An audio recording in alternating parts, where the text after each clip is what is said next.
या दिन दुनिया तेरे थोड़े या डिगदी पई है कबर मैनू जदू जान वजूद चूबा रब सी ताइये यार प्यारिया खबर उसी तेनू अहमद यार मरना वो तू की डरना जे कर मिले ओ मुर्शद दे सामने कबर मैनू देखी आंदा नाग जी आख्या सो कोई भांडे सचिया दे ओ कोई भांडे सचिया दे ते गुजे शाह पीरा वीर कर भरियो नौकरा तेरे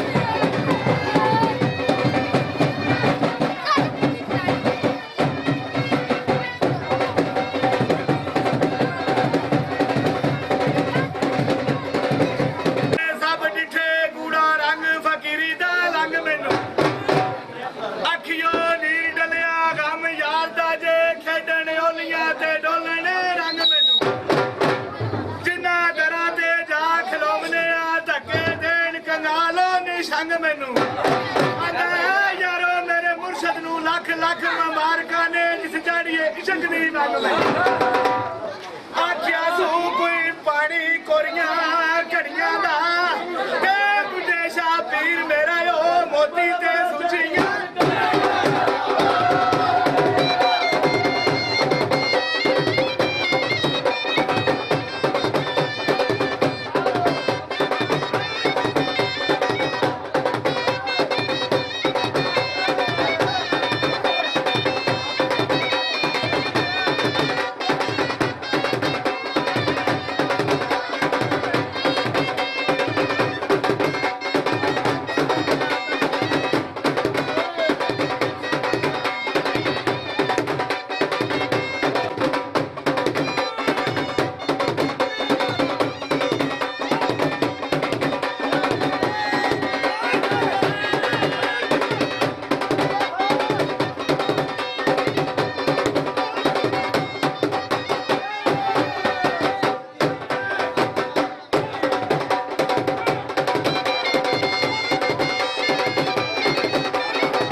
14ਵੀਂ ਪੀੜ੍ਹੀ ਤੱਕ ਪਹੁੰਚ ਕਰਦਾ ਹੈ ਜੇਕਰ ਕਿਸੇ ਫਕੀਰ ਦਾ ਬਾਲ ਹੋਵੇ। ਅਹਿਮਦ ਸ਼ਾਹ ਨਾ ਗੋਦੜੀ ਚੁੱਕ ਫੱਲੀ ਮੱਥੇ ਵਿੱਚ ਗੋਦੜੀ ਦੇ ਲਾਲ ਹੋਵੇ। ਉਹ ਚਾਲਰ ਪੱਖੀਆਂ ਨੂੰ ਦਿਲ ਦਾ ਸਕੂਨ ਨਾਲੇ ਮੀਰ ਸਨ ਠਾਂਡਣ।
ਖੋਟੇ ਭਾਵੇਂ ਸਿਰ ਤੇ ਲਾਲਾਂ ਦੀ ਪੰਡ ਹੋਵੇ। ਉਹ ਵਿਕਦੇ ਵਿੱਚ ਬਾਜ਼ਾਰ ਨਹੀਂ ਜੇ ਆਣ ਖੋਟੇ ਭਾਵੇਂ ਮਗਰ ਦਲਾਲਾਂ ਦੀ ਡੰਡ ਹੋਵੇ। ਗੱਡੀਏ ਕਣਕ ਤੇ ਫੁੱਟ ਪਵਾਟ ਪੈਂਦਾ ਭਾਵੇਂ ਖਾਸ ਨਿਆਈ ਦੀ ਵੰਡ ਹੋਵੇ।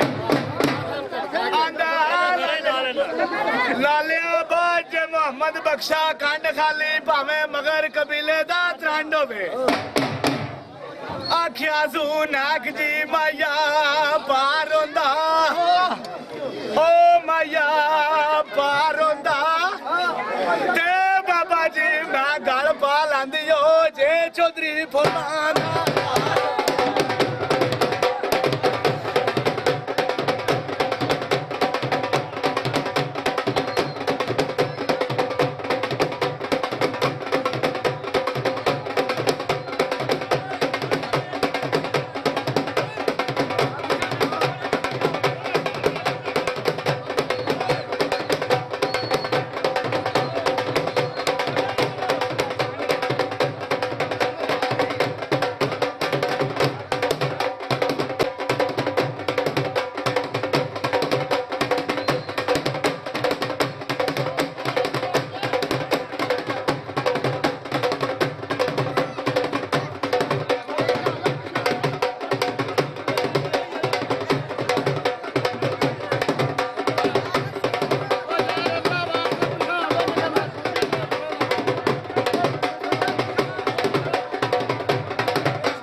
ਡਿਠੇ ਨਹੀਂ ਕੋਈ ਰਾਏ ਮੁਸਾਫਰਾਂ ਉਧਾਰ ਦਿੰਦਾ।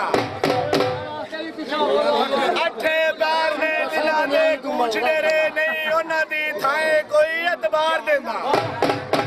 ਕੋਲ ਚੁੱਪ ਕਰਾਵੇ ਆਨਾ ਰੋਂਦਿਆਂ ਨੂੰ ਕੋਈ ਸੱਪਾਂ ਦੇ ਮੂੰਹ ਤੇ ਪਿਆਰ ਦਿੰਦਾ। ਕਸਮ ਹੈ ਰੱਬ ਦੀ ਝੂਠ ਜ਼ਰਾ ਨਾ ਬੋਲਾਂ ਮੁਰਸ਼ਦ ਡੁੱਬੇ ਹੋਏ ਬੇੜੇ ਵੀ ਤਾਰ ਦਿੰਦਾ। ਆਖਿਆ ਸੂ ਮਾਇਆ ਪਾਰ ਹੁੰਦਾ ਪੇੜ ਖੁੱਲਾ ਓ ਕੋਈ ਮਾਇਆ ਪਾਰ ਹੁੰਦਾ ਤੇ ਚੌਧਰੀ ਸਜਾਦ ਮੈਂ ਗਲ ਪਾ ਲਾਂਦਾ ਓ ਜੇ ਫੁੱਲਾਂ ਦਾ